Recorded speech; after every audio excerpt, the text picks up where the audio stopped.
Prime Minister appointed a radical activist to be the Environment Minister, we knew that this Liberal government would be implementing extreme and divisive policies, but this latest Liberal announcement takes the cake.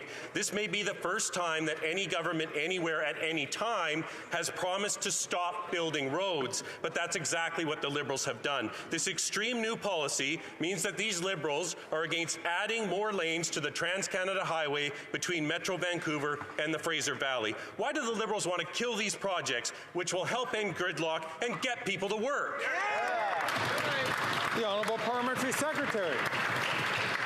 Very interesting, Mr. Speaker. He should have checked the record. It's stunning. As a BC MP, he voted against over $1 million for the 100-mile horse Loke Road Bridge replacement in that province. It's an example of conservative hypocrisy on the other side. On the one hand, they want to stand for infrastructure investment and supporting roads. On the other hand, anytime this government has attempted to do that, they voted against it. We'll continue to work with provinces, with municipalities to make that a reality.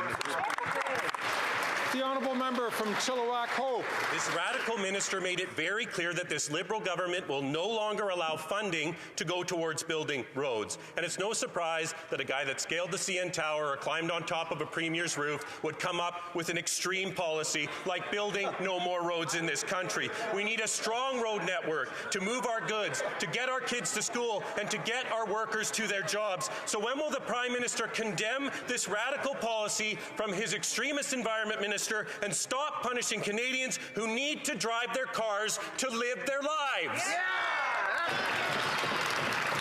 The Honourable Parliamentary Secretary to the Minister of Housing, Infrastructure and Communities. More slogans from the other side, Mr. Speaker, more slogans. And you know why it's a slogan, Mr. Speaker? Because there's no sincerity. And there's no sincerity because they want to cut funding to cities. They want to cut funding to towns. Every time we've put measures on the table to make sure that municipalities are better supported and provinces are there with us, they've stood in the way of that. I've given examples here today, the Gordie Howe Bridge in my province. I just gave an example from his province. He's let down his constituents in the approach that he's taken. It's not a serious approach. It never was, Mr. Speaker.